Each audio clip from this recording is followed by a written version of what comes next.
I can make it there. I'll make it anywhere. It's up to you, New York, New York.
All right, we're going to try this again. Good morning, everyone. It's the Richie Hicks Jr. Sports Podcast, and I am your host, Richie. On today's show, going to be hitting on the Micah Parsons situation in Dallas, as yesterday the Dallas Cowboys All-Pro requested a trade and gave a lengthy explanation as to why. New York Yankees, over the trade deadline, acquiring 3 new arms, all of them really just putting a monkey wrench in the Yankee operation yesterday as the Yankees lost a ridiculous game to the Miami Marlins, 13-12. Just a bad loss through and through for the New York Yankees. And we're going to start there. Bird, Bednar, Doval, each had a frame and each stunk it up, undoing a really good offensive night for the Yankees. Giancarlo Stanton loves that ballpark. He hit a moonshot that put the Yankees up early, 3-0. Carlos Rodon, good on the strikeout metric, but too many walks yesterday. And, when you're in the middle of a pennant race, going into a game like that is dangerous because the Marlins right now are playing for fun, as Michael Kay said. They have nothing to lose. They're approaching 500. They're a very young team. They have shown signs of hope for the future, and these are the kind of games that can be very difficult for teams in divisional races, ultimately hoping to get to the playoffs and win the pennant. Jose Caballero was used late in the game as a pinch runner. He stayed in right field and made a god-awful mistake, and were it not for him just getting a shred of leather on that ball, the game would have ended there. But essentially, the baseball just going under his glove. In my opinion, no need for an overreaction. This is everyone's first game that came over with the New York Yankees. Caballero was essentially brought in to be a little bit of competition for Anthony Volpe, but more so on the pinch running metric to put the Yankees in position to score runs. He leads the league currently in stolen bases, but definitely not a highlight reel that you're going to show for defense. And, last night's the kind of game that you just really want to shake off and try to forget about as quickly as possible. And the beautiful thing about baseball is that you play almost every day. So the Yankees have the opportunity to do that. Rookie Cam Schlittler on the mound today against Yuri Perez. And Cam in his young career has looked decent, decent enough for the New York Yankees to move on from embattled starter Marcus Stroman. I do think Stroman is going to find a contender to play with, but when you're at this stage of your career and you're not even hitting 90 on the radar gun anymore, and you don't really have enough swing and miss stuff, Stroman's game is predicated on depending a lot on his defense. Yankee Stadium, not exactly the friendliest place for a pitcher like that either. But I do believe that with his miles, so to speak, and his experience, he will get picked up. The Yankees are going to be on the hook for that $5 million remaining, but I do think he'll end up on a contender, preferably in the National League. I think Stroman is better suited to pitch in the National League, and we'll see how that plays out. But with Luis Heel returning soon, the rookie Cam hopefully getting a W today. A big loss. The Blue Jays were defeated yesterday. Blue Jays have been cold. Yankees missed a golden opportunity to pick up a game on them. And the red hot Boston Red Sox win again against the Houston Astros. 2-1 victory on a Roman Anthony walk-off. So Yankees are definitely feeling the pressure. They just got done winning 3 or 4 against a Rays team that looks like they're packing it in as they have moved on from some assets as they usually do. The Rays often believe in just pushing it up and building it through the farm.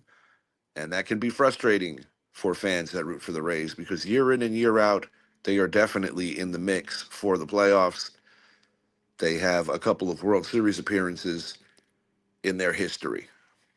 But, definitely a frustrating situation if you are indeed a Tampa Rays fan.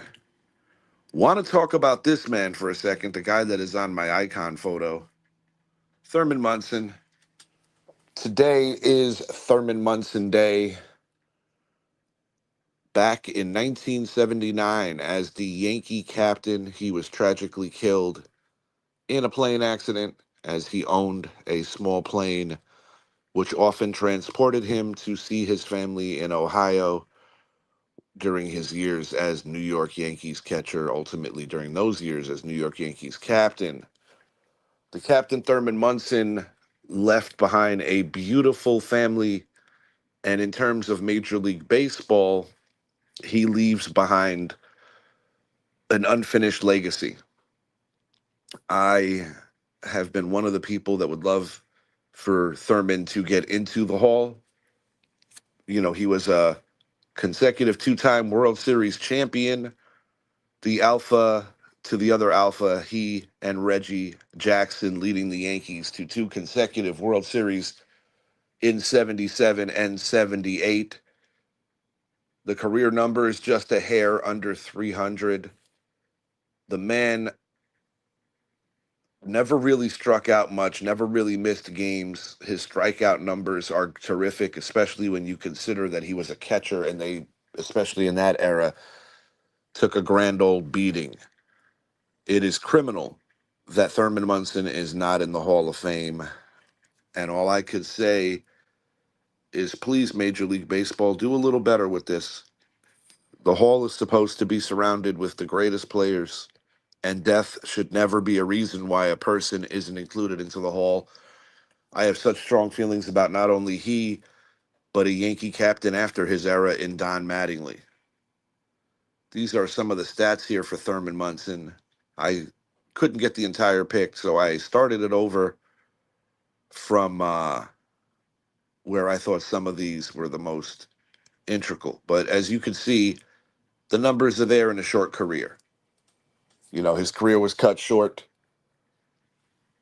3 of his final 5 seasons, he had over 180 hits. Again, this guy was a catcher. Very impressive stuff. And in my genuine opinion, one of the most underappreciated players at the catcher position in the history of Major League Baseball.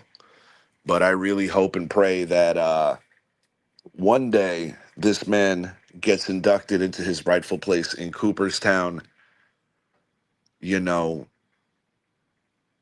with the recent certification that Pete Rose will be getting in, Shoeless Joe probably will be getting in. This is an institution that finally moved on putting in Negro League players. Perhaps there's enough of a sensible movement where a player like a Thurman Munson, a player like a Don Mattingly finally get into the Hall. And there are others too. Gary Sheffield belongs there. There are others. But a huge loss, and one that is still felt. I was not alive when Thurman Munson passed away. I came along a couple of years later. He was essentially my father's hero, and many Yankee fans' hero. A lot of guys have worn the captain hat. But on Thurman Munson's plaque, it flat out starts with just two simple words: the captain. He was the heart and soul of those Yankees teams. He was their heartbeat. And one of the more sad and tragic things to ever happen in Major League Baseball. But when you consider the great catchers that played this game, ranging from Yogi Berra to Pudge Rodriguez to Bill Dickey to Johnny Bench, just to name a few, Thurman Munson belongs in the conversation with those guys because there's no reason to believe that the numbers were going to tail off. And he truthfully has even a stronger case than my favorite player, Don Mattingly, because Thurman, his career was cut short. His life was cut short in the middle of his prime. But rest in peace to you, Captain. And I really hope the New York Yankees get a W in your name today. We have some big news out of Dallas, Arlington, Texas, to be exact. Micah Parsons, the phenomenal defensive all pro, just a guy who does pretty much everything well on a football field. And that's not really giving it justice. Asked for a trade yesterday, alluding to the fact that he has done everything in his power to want to be a Dallas Cowboy. He was pushing his agent to just get a deal done going back to 2024 and saying that he was not tripping over market value. And if he takes less, that he just wanted to be a lifetime Cowboy. And he feels disrespected because he has recently said that after making efforts to communicate with the team going into the new season, as he is still on his rookie deal, no one in the Cowboys brass, Stephen Jones, Jerry Jones, they have not communicated back to Micah and really are kind of stiff arming the communication, according to Micah. And Micah flat out said, because of the things that are going on, he no longer wants to be a Cowboy. He took to X and basically said, "Thank you, Dallas." In other words, acknowledging the fans that love him, acknowledging the players that he's teammates with. But a loss of this proportion can really just destroy the Dallas Cowboys this coming season. And you have a decent amount of suitors who would love to have the opportunity to have a player like a Micah Parsons. But just truly unbelievable to think that the Dallas Cowboys would even play this game. Now, given the history of the Dallas Cowboys, Jerry usually gets his man to stay home whenever these contract disputes or just disgruntled players have come about with regard to contracts. The most famous situation, at least in my lifetime that I recall, was when they were the defending champions and Emmitt Smith missed the first 2 weeks of the season. The Cowboys completely looked like a different team without Emmitt. Now, mind you, this was an era where running backs ruled the NFL, and Emmitt Smith was the top back in the league during those years, possibly running behind the greatest offensive line of all time. Of course, you're going to hear the name Barry Sanders whenever you hear Emmitt Smith. But Emmitt had the accolades. Emmitt played in the big games. Emmitt won 3 Super Bowls in 4 years as one member of the triplets with Troy Aikman, as well as the playmaker Michael Irvin. And they had phenomenal offensive lines led by guys like Nate Newton and the late, great Larry Allen. But if I'm Jerry, under no circumstances can you allow this to happen. But if Micah truly wants out, and he has the option, possibly he sits out this season, forces their hand, or they trade him. And there's assets to be had when you're talking about a player, with this kind of talent. And I'm gonna get a couple of salary cap fund info links that are showing who could potentially be suitors in a trade with the Dallas Cowboys if it does come to fruition. We've got the New England Patriots, as you could see, they have a decent amount of cap space right here. Does Micah want to play in the Northeast? Does Micah want to play in the cold? Of course, as a New York Giants fan and revisiting that draft, Micah was a player that should have been drafted by the New York Giants. They fumbled that situation. And, it brings a layer of excitement because Micah will be a free agent at the end of this season. So one would think that whoever does trade for Micah would want that kind of commitment that he's going to be staying long term. Las Vegas Raiders, another team that came up, they recently brought back veteran Max Crosby to a big deal. He and Max Crosby would be a hell of a duo. But that's a very difficult division when you consider that the Chargers, Broncos, and the defending AFC champion Chiefs are all going to be vying for the division title. I mean, I personally think with Pete Carroll as the new head coach of the Vegas Raiders, they're going to be a lot better. I think they upgraded the quarterback position with Geno Smith, second-year phenom Brock Bowers, a terrific, terrific tight end. They drafted arguably the best running back in the draft in Ashton Genty, and this is a team that's on the rise. And I think Jacoby Myers is gradually building himself up as a very reliable receiver, a guy that makes plays. The Arizona Cardinals, another team potentially on the rise, kind of showing off what they've got going on. He could be the cornerstone piece for that defense. This is the one that I find the most intriguing, the Green Bay Packers. Yesterday, I was kind of thinking about this just in my own thoughts without even reading any of what CBS Sports put out. But Green Bay would make so much sense for so many reasons. But at the same time, do the Dallas Cowboys want to do business with a team that they often run into in the playoffs or are jockeying playoff position with, as Green Bay and Dallas have a very rich history of battles? So those are just a couple of the teams listed here. Here's another one, Los Angeles Chargers. That could be very interesting too. And, Jim Harbaugh doing a hell of a job with the Chargers right now. He even had Trey Lance look pretty functional the other day as he's backing up Justin Herbert right now. This is a team that drafted another sensational running back, Omarion Hampton. He and Genty should be the class of the running backs in this coming season. But defensively, he would fit in phenomenally with the Chargers. And this is another team that's going to be dangerous. They and the Broncos are both legitimate threats this year to unseat the Chiefs in the West. But I genuinely believe that the West could be sending three teams to the playoffs this year.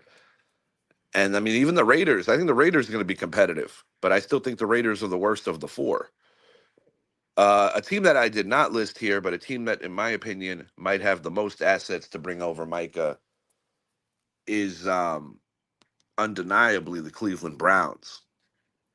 I mean, the Cleveland Browns recently gave the big money to Myles Garrett, and it's got to be intriguing to, if you're Micah Parsons or his camp, to think about what could become if you are to pair those two together. The Browns also have a very good secondary, but they're coming off a down year, only 3 wins last season. They ultimately drafted multiple quarterbacks, one of them being Shador Sanders. The Browns are a team that lost veteran Nick Chubb after his second huge injury. He's now going to be sharing the backfield with Joe Mixon in Houston.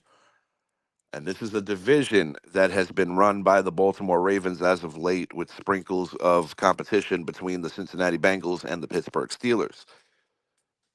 Micah Parsons coming to that division would be must-see TV, and people would just love to see what he and Myles Garrett could do, to future Hall of Famers.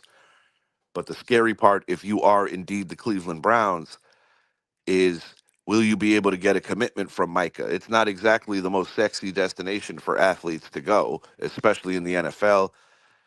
Famously, the New York Giants traded Odell Beckham there. Ultimately, that led to drafting Dexter Lawrence. Jabril Peppers was also part of that deal. But when the Giants sent him there, so many people felt that by sending a player like an Odell, who at the time was an All-Pro, to the Browns, it's almost like banishing him. So a lot to unpack here, and it's going to be an ever-moving story as Micah Parsons really standing his ground here and showing his displeasure with the Cowboys organization. Now, if you're a Cleveland Browns fan, you got to be at minimum optimistic because the Cleveland Browns already showed that they were able to keep a player who did want to leave because Myles Garrett requested a trade, and then Cleveland swiftly showed him the money and kept him there. Um, I, for one, am not quite sure where Micah goes. I would have to think based on logic that if he does indeed get traded, it would be to an AFC team. This is not the kind of thing where you want to send him to the Eagles. He has PA roots. That would make too much sense. You don't want to send him to the Giants. You don't want to send him to the Packers. Or pretty much, if you could avoid it, I would think anybody in the NFC. But I could see New England. I could see Cleveland. I could see a team that we didn't name yet. But, I still have to think it's at least a 50% chance that he stays with Dallas and that Jerry Jones finds a way to do the right thing. Because as I already alluded to, losing a player of this magnitude would just be truly insane. And, you can get draft capital and you can get compensation, but there is no replacing a guy like a Micah Parsons. His sack totals since he started in the league are amongst the top 5 in NFL history in terms of how many games he's played.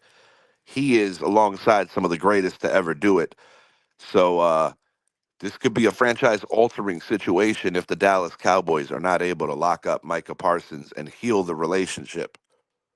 But as a Giants fan coming in immediately, this gives me a little more hope because recently Terry McLaurin of the Washington Commanders requested a trade. He's been their best receiver for years, and now they are a really good team. They're coming off an NFC title game appearance. Now you have a Dallas Cowboys team that offensively put together a nice combo between George Pickens and CeeDee Lamb, and you certainly do not want to lose your best defensive player and a generational talent at that in Micah Parsons. But the Giants going in, those are their first two opponents, both on the road. And I have to feel that hypothetically, let's say if there's no Micah and there's no Terry McLaurin, not to mention Dallas had a huge injury to their offensive line, this gives the Giants a puncher's chance to get off to a good start. And in my opinion, the Giants have some talent this year, so it's going to be interesting to see how this all plays out. What would also be interesting is if he's willing to sit out the entire year so he could choose where he goes in the offseason and he doesn't get traded and feel the pressure to have to commit to any of the teams that he could be potentially traded to because most players, especially guys like this in their prime, want to test the free agency waters. And if that came to fruition, that could be something because, as I said, he has PA roots. So you'd have to think the Philadelphia Eagles would be a team that he would consider. But then again, pairing himself with brand new Penn State player turned NFL pro Abdul Carter would also be incredibly interesting. And like I said, the Giants should have drafted him to begin with. So it's going to be very interesting to see how this plays out. Micah Parsons definitely going to be in the news. And similar to the New York Yankees and the Los Angeles Lakers, the Dallas Cowboys always find a way to be in the headlines, whether it's good or bad.